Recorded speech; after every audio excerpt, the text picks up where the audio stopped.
Muito boa noite. Está começando pela rede CNT, o Jogo do Poder, um espaço aberto para a discussão política. Nós, aqui da CNT, acreditamos que o debate, o contraditório, é sempre ponto de partida para o exercício de um dos direitos mais fundamentais, o de ser informado com absoluta correção e transparência. Esse é o objetivo, esse é o propósito do Jogo do Poder, que hoje realiza um programa especial, um programa monotemático. Vamos discutir um dos maiores problemas do Brasil, a saúde pública.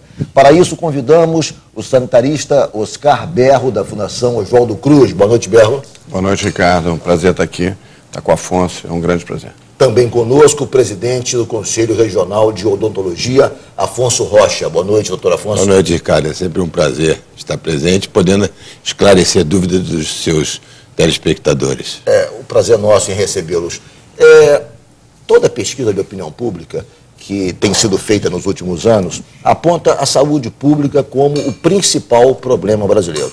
E isso independe das cidades, independe dos estados, é uma questão que perpassa todo o país, todos os municípios e tal.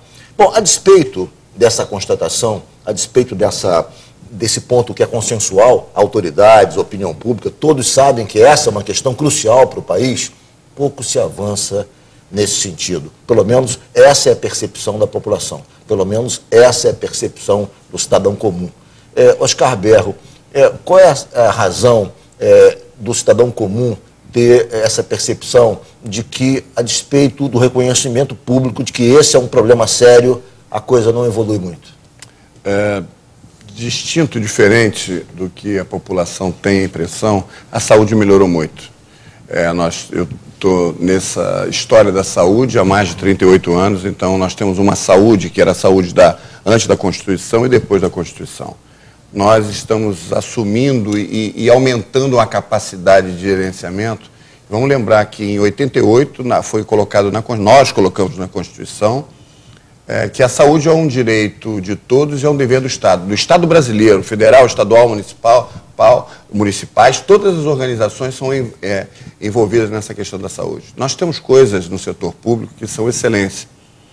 Mas, infelizmente, nós também temos alguns atores do setor público que não são atores, quer dizer, que eles são, de verdade, dublês de atores. Então, são pessoas que recebem um cargo porque são amigos de um prefeito, de um governador, ou porque são ligados à família e que, de verdade, não têm a história da saúde. A saúde, ela tem paradigmas, ela tem determinante legal que define o que cada um tem que fazer.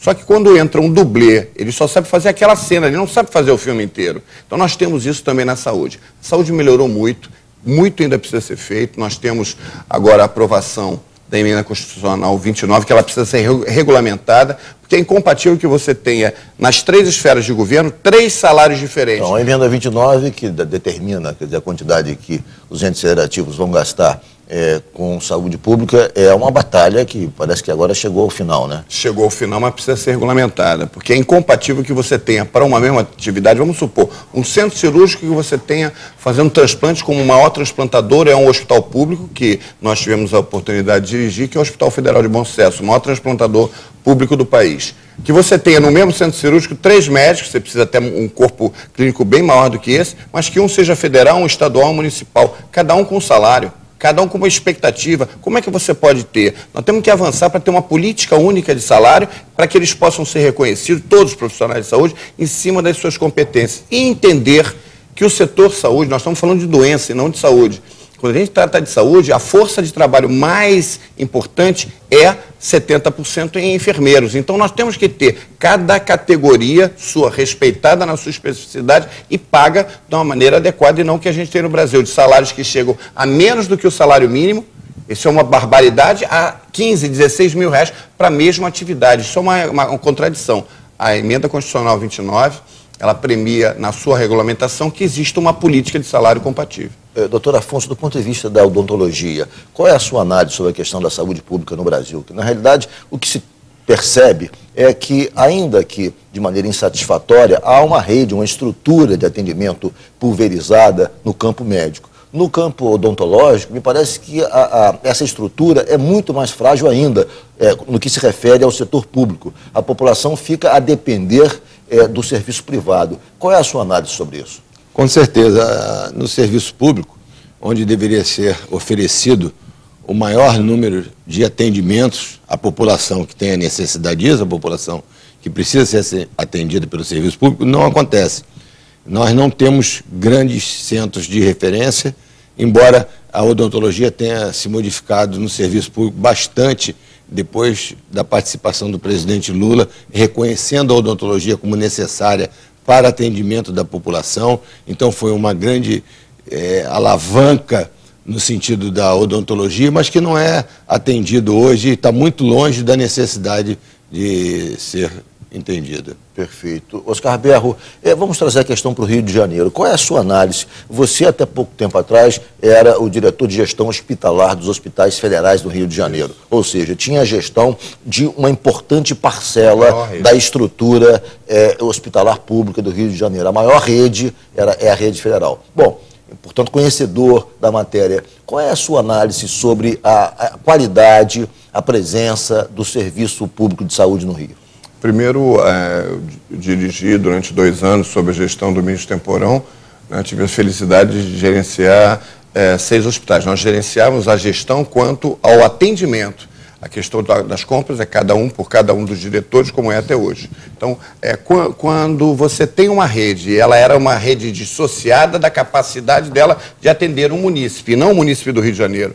Porque a rede é rede federal no Rio de Janeiro e não do Rio de Janeiro. Porque nós atendemos como transplante gente do Acre, gente do Amazonas, gente de São Paulo que vinha, né, até o momento ainda devem estar vindo, para fazer atendimentos só específicos, só existiam nas nossas redes, na nossa rede, tanto na estadual, na municipal e na federal. O que acontece é que as redes, embora nós tenhamos feito um esforço muito grande, elas sofrem algumas ondas. Uma onda que todos nós nos aproximamos e uma onda que todos nós nos afastamos. Por quê? Porque não se normatiza, não se cumprem as leis. Não precisa mais lei para saúde nenhuma. O nosso arcabouço legal que está constituído desde antes da Assembleia Constituinte, eu estou falando das Ações Integradas de Saúde, SUS, SUDES, essas são ações que estão há muito tempo formatadas, mas nós nunca conseguimos fazer com que as redes interajam, ao ponto do salário ser totalmente dissociado. Hoje, e nós fizemos durante os 2 anos um trabalho muito grande para que os 6 diretores se conhecessem.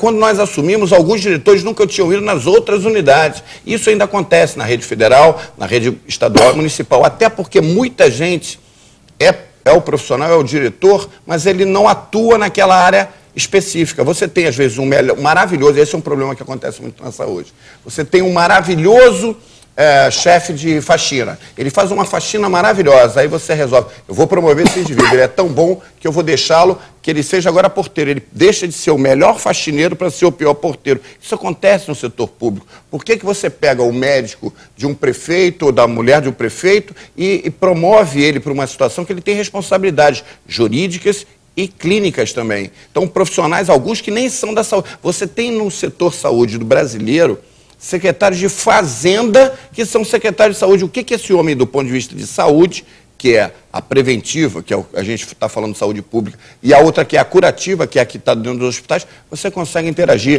Ele vai ser enganado. A despeito do Rio de Janeiro ter essa enorme rede federal de hospitais, 6 hospitais, importante rede concorrente com uma rede estadual, com uma rede municipal, não se tem a noção, a impressão de que a saúde pública aqui é melhor do que em outros estados. Quer dizer, embora haja, é o único estado brasileiro em que há uma rede pública federal da extensão daquela que existe no Rio. Quer dizer, ou seja, apesar disso, não se tem uma percepção de uma grande diferença no serviço prestado. No próximo bloco, eu queria entender por que isso acontece. O Jogo do Poder volta em 1 minuto.